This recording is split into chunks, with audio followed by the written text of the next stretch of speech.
Alright, it's been long enough. I gotta talk about my boy.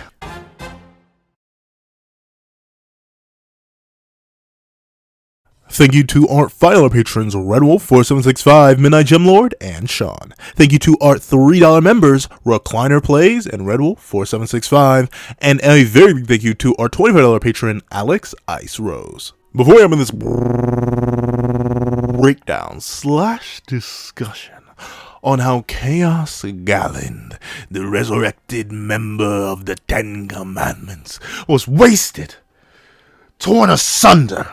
Please remember to leave your own thoughts on Chaos Galand in the comments section down below. Leave a like and subscribe if you haven't already. Also, hit that little notification so you don't miss out on any videos that come to the channel. Also, you do a Patreon down below. You support videos as low as $1 a month, exclusive videos, early content, and more. You also now become a member of the channel for as low as $3 a month to get the same perks and more. Now, let's hop into the discussion. What's up, guys? All here, and here we are to talk about how Chaos Galand, the resurrected truth of the Ten Commandments, was really wasted. Like, I mean, I like what happened to him on like power scale in front, but I don't like what happened to him like everywhere else. So here's the thing, right? First things first, I feel like I got to talk about Chaos Galand's design. I'm not. I think. So obviously, you know, my biggest like crime against the Chaos Resurrections that we've had so far is Meliodas. I think it's just uglier than anything else. Chaos Molluscula I actually do like. I think I even like it more than the original design. But Chaos Galand is like that unhappy medium where it's like I don't like it as much as the original, whether it's base or critical over. And I think it just looks weird. Like, it feels like Nakaba was going for the weirdness. Don't get me wrong. I feel like the unconventionality of Chaos and all of its resurrections and its abilities and the monsters it creates makes sense. But we know that he can still capture that weirdness and that strangeness without making it just outright ugly. Because we have Chaos Molluscula right there. And that's not an ugly design. I think that's just fine. But Chaos Galand, he looks a little bit ugly. All right, what can I say? Like, it feels like Nakaba had 3 different ideas for what he wanted to do with Meliodas, or not Meliodas, Chaos Galand, and it felt like he just went with all of them. He was like, oh, I want to give him more humanoid design, make him look more human, so he gave him the chest, the muscles, all that. He removed all the armor from him, which was one of the major interesting aesthetics about Galand. It made him stand out a lot more in comparison to his contemporaries. But no, we're just going to make him look more human, so we're going to give him the human chest and the human muscles and all that. But actually, you know what? No, I also want to keep the stone aesthetic that he had for when he was petrified by his own commandment, so I'm going to cover him in all these weird dots and stuff like that. We're going to do a whole bunch of that. But at the same time, I don't want to entirely get rid of the metal aesthetic, because the metal aesthetic was really interesting and it made Galand stand out, so we're going to keep him with the same metal headpiece and stuff like that. We're going to give him the same metal neck armor and stuff. We're going to keep that. But, also at the same time, now that he doesn't have armor on, I can't keep him, like, without pants, so I got to give him weird pants. So we're going to give him weird pants. But at the same time, he's got to still appear monstrous. He can't be purely human. So I'm going to, you know what, we're going to give him bug horns, like he's a beetle or something like that. And at the same time, we're going to give him claws, and we're going to give him sharp toes. Like, it feels like Nakaba just had 5 different directions that he wanted to go in, and then he also gave him wings, just like permanent wings too. And like Galand or original Galand didn't necessarily rock wings like that often, if at all. Like, I think they're like 3 times he ever had wings. He usually just jumped everywhere. Like, I'm trying to think, when did he fly? He only flew, I think, in that one panel when all the 10 Commandments flew. So that's it. So realistically, on a design front, it feels like Galand, when he's revived in his cast variation, is just doing too much. It feels like Nakaba just didn't necessarily have an idea of what he wanted to do with him. And you can especially tell that by just like the head alone. It still has the stone marking details, yet it has darkness on it, yet the horns aren't the same length. Yet, like, it's just strange. It feels like Nakaba didn't exactly know where to take the design aesthetically. He just wanted to make it weird. So he succeeded in doing that. It is weird, and it's horrifying to think that Galand's packing under there under all that darkness, but still very, very off-putting, to say the very least. Very, very off-putting on his design front alone. I think bring back Galand, who, in my opinion, there's a reason his nephews and nieces and family members keep popping up. The Armor Demon is a really cool design. So when you're bringing back the original, I'm shocked Nakaba would deviate so much. Like, looking at Chaos Molluscula's design, he didn't deviate all too much from the original. He sort of pretty much kept it the same. It's just that he gave her dark hair and fluffed it up a little bit and removed like her original darkness central and gave it a more fleshy chaos thing. And that's fine. I think it works out. But for Chaos Galand's design, feels like a massive downgrade from the original, either variation of the original, whether it be skinny Armor Galand or critical over Armor Galand. And obviously, as many gripes as I have with the design, I'm not Nakaba. Like, the man has created some of my favorite designs and arguably some of the most iconic designs of New Gen. Like, Escanor is so recognizable that people who haven't seen a single episode of Seven Deadly Sins can recognize him. Nakaba is a successful mangaka. Obviously, he knows something I don't when it comes to designing characters, so I can take a fluke. But the thing is, right, I have a rule. Personally, whenever I judge characters coming back from the grave, you have to do something interesting with them for it to feel like they were of any importance. Like, you couldn't have, like, it has to be this character in this situation to come back and make it feel specifically like it had to be that character, and you couldn't have just designed a new one. Like, Chaos Galand could have literally just been a random dude, a random enhanced Chaos Knight, or just a random family member of Galand that has no armor. You didn't have to make it Galand, but it feels like Nakaba just made it Galand because he's like, oh, hold back. Unlike Melascula, who he kind of attempted to tie just due to the connections with Tristan, but think about who Chaos Galand fights. He fights Gawain and Percival, and notably, he doesn't even have any connection to Gawain. He has connection to her magic and Escanor. And that's about it. Like, I get it. I get where Nakaba was going for there. But specifically bringing Galand back to have no necessarily interesting introspection about himself, introspection about his new role, his new purpose. He kind of just gets mind-jacked, and bada bing, bada boom, he fights Gawain, only to get detonated by Gawain, then he fuses into Melascula. That's it. He was brought back to job. And admittedly, Galand's whole purpose in the original narrative was jobbing. Like, he gets introduced, whoa, the Tinkerbell's really, really strong, and then not 15 chapters later, he gets pulled in his rear by Meliodas, who he just bodybagged. So obviously, Galand's whole original purpose was the job and set up other characters. His whole introduction against Escanor, his whole fight against Escanor was just an exhibition match to show how powerful Escanor was. That's all these characters serve for, and that's fine. But don't bring them back if you're just going to do the same thing all over again, especially considering if you didn't read Seven Deadly Sins like Nakaba says you don't have to do. Chaos Galand and Chaos Melascula are randos. You have no context for how powerful they are. You have no context for who this Escanor guy is that they're talking about. You have no context for any of that. So these characters coming back just means nothing. It's like, oh, okay. These are two random Demon Clan members. Like those red dudes and those gray dudes we saw a couple chapters back with Gother. I mean, I guess it's impressive. Like, it's neat. But that's the thing. You don't even have any context for it. Within the context that Nakaba expects a lot of people to be reading Four Knights. So, none of this means anything. It's all nonsense. So, why bring Galand back if you're just going to have him job even quicker than he jobbed before? Chaos Galand only lasts a solid 5 chapters. And he's, like, alive and speaking and breathing as an individual character for, like, 3 of them. I say he lasts 5 because his corpse gets turned into Meliodas in the last 2 chapters after Melascula gets beaten. So why bring these characters back? Like, or specific, we'll talk about Melascula in her own video because I think she has her own unique purpose that she could serve in a narrative if they were to be kept around. But in my opinion, you don't bring characters back just to off them again.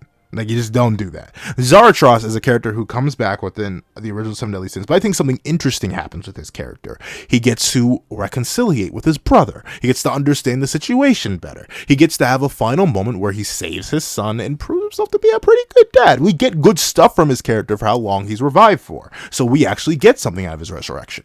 As much as I critique the Edo Tensei spam in the 4th Great Ninja War, most of the Edo Tensei had good moments. They had reasons to be brought back, so to close up character arcs, to establish character arcs, to have moments, stuff like that. Meliodas gets brought back. I keep saying Meliodas. It's because they're the most recent one. But Chaos Galand gets literally brought back just to perish within 2 chapters of his resurrection. Like, why? Like, why? Especially, once again, especially with the context of you're not supposed to have read Seven Deadly Sins, or you don't need to read Seven Deadly Sins. It means nothing. Why bring the character back? And maybe that's why. Maybe because it's not supposed to mean anything that Nakaba was cool with bringing the character back just to off him again. Because, well, no one cares. It's just Galand. He's a jobber, so I'm going to bring him back to job. But you may be wondering, right? Okay. Pencil, you think he shouldn't have been brought back just to job. If you were writing, if you were Nakaba Suzuki himself, you had the amazing artistic talent, license, and ability to control these characters as you would, what would you have done with Chaos Galand? Easy. Just let him leave or live. Obviously, you already had characters who were hesitant to execute him in the first place. Like, Meliodas flat out since Chaos Galand's resurrection just left it be. He was like, yeah, I'll let the Four Knights take care of it. Let the Four Knights spare him. They let Pelgard go, for some reason, to this day. I mean, I get why Percival let Pelgard go, but Tristan let Pelgard go. Might as well let him live. Let him go off. Let him experience the world still. Once again, we have a whole character who could really benefit from having a darkness mentor. Obviously, Mel isn't going to do it. Mel's going to get sealed. But if you have this guy who happens to be resurrected and happens to be a member of the very clan that Tristan is struggling with as a character, wouldn't it be great to have him have a mentor? And sure, there are definitely other mentors out there that could exist. Like I said, Zeldris' role may be that. You obviously have people like Gilthunder. I mean, Gilthunder, not really. Gilthunder never really used darkness in the same way. And he barely really counts as a demon. So realistically, the only other option you have is Zeldris. Because if it's not going to be Mel, what other demons are really left? All the 10 Commandments are dead. Like, they're all gone. None of the other 10 Commandments are back. So you revive Galand, you just have another darkness mentor that's just wandering around. And have him understand and realize the changing state of things. Once again, this is a character who is very much about demon pride. He was one of the many characters of the 10 Commandments, but one of the most prominent ones of saying, the demon clan's the peak of all races. The demon clan's the top of this. The demon clan is this. The demon clan is that. Have him and all his hardened ideologies about his past, about his history, about where he came from, about the clan he knew, have us experience him realizing that things have changed. Time has passed. Things have gone on to the point where not everything's the same as it was. The Demon King he once so loyally served is gone. Annihilated. Reduced to atoms. If even that. Literally wiped from existence. The new ruler of the demon realm is Zeldris. Someone who could care less about invading the other realms, conquering the other races, all that. Have him suffer with the fact that he's not a top tier anymore. To be fair, he was a top tier for like 20 chapters. But even still, have him realize that he's not necessarily the hotness anymore. We have people like Isolde running around who could probably one-shot Chaos Galand if her magic on Metal Galand is any indication. We have people who are just casually Commandment level, just running around, doing good things. Have Galand realize that the world is changing. Have him realize that he needs to find a new place in it. He's been brought back to life. He's gotten this second chance, and he's gonna have to live with it. Have him experience things like that. Have him go through the same thing that people like Mael had to go through. The understanding that times have changed, and sure, Galand was only 3 years away from death before, but now he's been given a new life. He's gonna have to adapt to the times. He can't run around and destroy things like he used to. Have him have an existential crisis. Because everything he knows and loves is either dead, because, 3,000 years have passed, and or changed. He can go back to the demon realm and try to rebel if he wants. Let him try and fight Zeldris after 16 years of training. I want to see him try. He couldn't beat Zeldris before, he's definitely not going to beat Zeldris now. Have him try to pull up and do damage to the fairy realm. Let him get one shot by King, and probably Diane at this point, and let him see what happens. Let him try to pull up and try to get that run back against Bond, and see what happens. He is in a completely different world, in a completely different stance to what he knew before, yet everything's the same. It's not like he traveled to a different planet, he's just in a different time, with different people, different guardians, people of different stances and leverages than ever before. So it'd be great to see a character as old and grandstanding as Galand sort of go through this story of realizing that not only has he changed on a fundamental biological level, he's not the same demon he once was. He now has muscles. He now has gains. He now has pants. He's now just a dude that has to realize that things are different. And he has to find happiness and find a new way to live. And maybe even accept a role he never thought he would have to before. Being the mentor of the great heretic. Being the mentor of the child of the great heretic. The person who betrayed him all those years ago. The person who incited the greatest war to ever be known, really. Have him realize that. And you can definitely still have him struggling with the stuff that's established in the main narrative already. He could be incited to destroy the Four Knights. He could still be incited to be an enemy of Leonis. Do all that. Fight against them. But have him struggle with that. Have him wanting to go against what Arthur's demanding of him. Have Galand, someone who was so, admittedly not mentally strong, but still a character who was so prideful, so understanding, so grandiose, realize that he's in a different situation than he's ever been in before. What once may have been obedience through loyalty is now an obedience that is required through literal mind control. Have him struggle, have him suffer with that, have him be spared, have him go through and realize that he's not him. He's not him anymore. These characters, whether it be Percy, whether it be Gawain, whether it be Tristan, whether it be Lancelot, they could all beat him. They could all just take his life at any moment. The four knights that he's incited to destroy would all body bag him. The seven deadly sins he was once incited to destroy would all body bag him. Heck, there are some humans that can run around and now body bag him. There are multiple different characters that could put him in a casket all over again and have him worry about that. Have him reflect on the experiences of purgatory. That's presumably where he came from. I'm pretty sure. Hold on, let me double check. Yeah, we literally could have a whole nother perspective of purgatory. Bon was immortal, so he didn't necessarily have to worry about it too much after he adapted, and Meliodas was a disembodied soul for the most part, so he didn't have to worry about it either. But let's see the perspective of someone who literally perished and came back. Galand didn't have a happy afterlife. He was fighting. His soul was literally going through it in the afterlife. He was struggling and in pain like all the others down there were. Let's see that from his perspective. Let's have him go bond with Bon. Have him go understand, hey, I was down there. It was a dark, evil, twisted place. And Bond's like, yeah, I understand it. I know what it's been like. I know what you've been through. Nakaba's so good at writing characters that it feels out of character for him to do something with this like Galand. Like, especially considering it's all right there. You have a character who could use Galand's help. You have a character who could use the history that Galand has. You have a character that could benefit from more exploration of the many realms you're trying to explore more. If this was Seven Deadly Sins, then it'd be like, maybe whatever. Maybe Nakaba doesn't necessarily feel like exploring purgatory anymore. He did it. It was a set piece, and it was a set piece all the same. That's it. That's all he's going to do with it. But no, Nakaba is explicitly telling us, oh yeah, I'm fine with actually doing world building now. We can actually build the world. We've learned more about, Leonis, Britannia and of itself than we did in all 300 chapters of Seven Deadly Sins. We aren't even at 100 chapters of Four Knights yet, and we know way more about the land, how it interacts, how people interact, the economies of the world. We know so much more now. So Nakaba just taken this super interesting realm of his that I highly doubt. I'm not sure if our characters are going to end up in purgatory. It seems like such a strange place for them to go to, but hypothetically they could end up there. Galand could tell them about that if you don't want to avoid it. Have that. Especially considering characters are going to be traveling to locations where the sins are. So you could literally just have Galand be kind of like a wandering uncle. You kind of they just keep running into him on occasion. The Percy platoon is traveling all the way out there to the Fairy King's Forest. Hey, what are you doing here, Galand? I'm just trying to find my way, kid. What's up? And then, they're traveling to the remains of Camelot. What? Well, now it's one lesser. But the Tristan platoon was traveling on their way to the old ruins of Camelot. Guess who's wandering around there? Because they have this literal voice in their head that's telling them to obey Camelot, and they're wandering to the ancient remains of it. And the thing is, Galand has great ties to Camelot, because he leveled the darn city. Like, he straight up appeared and leveled that whole place. So him going there and reflecting on his actions, and seeing how they've changed and affected him and led to his current situation would be really cool to see, on a character front, to see how he deals with that and understands it, especially considering he has the crazy chaos man in his head yelling at him, hey, what are you doing here? Stop sitting around on the ruins, go slay some knights or something like that. You will have that there. Heck, even going once again over to Benwick, like Lancelot's going to be traveling to, you could have Lancelot hear about the purgatory experience. Have him find Galand just sitting there talking with Bon after Bon beat the taste out of his mouth, and have him be like, yeah, I understand the poison air, you get used to it after a while. He's like, poison air? I ain't get used to the poison air. That stuff was so weird. And I'm like, you could have stories.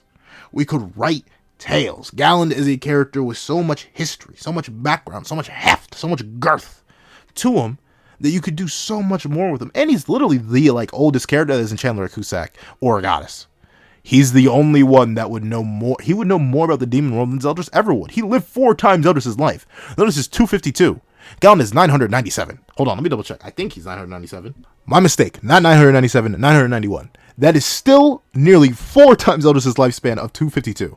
He can tell Tristan all about his pops, all about the dark history of the Demon Clan, all about how they were back in their primes and their days. Now Tristan needs to embrace his nature and not run from it. Only through embracing the darkness can he truly accept it. On some Ansem from Cage 1 type beat. Like, legitimately, you could have stories with them.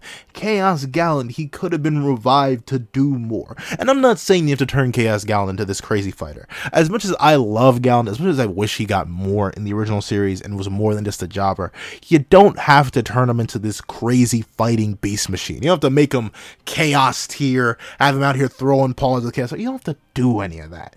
Sure, it would be nice. It would be nice because I'm not sure like what Demon Clan forces we're gonna get in order to like fight back against Arthur, because what, all the commandments are gone? It's only Zeldris and maybe his kids. That's about it. That's all we're gonna get. So a little Chaos Galand help would be nice, but even still, you could tell a story. You could fit a character in there. You could make it work. We've seen Nakaba make it work with characters who are not physically that powerful. Dreyfus and Hendrickson have some of the best stories in the original Seven Deadly Sins, and they are fodder. They are little booty meat in terms of raw power, but you can tell a story. If Nakaba feels like writing a character, he can write a character. You have it all built in. You have it all built in. You could have a story of redemption, evolution, and understanding while fighting back against the higher power, and it's all right there within Chaos Galand. You could do it. You could do it. It's not, I mean, it is hard. It is hard. I'm not saying writing good story arcs or even subtle story arcs is an easy thing to do, or subtle character arcs or anything like that. But we could do it.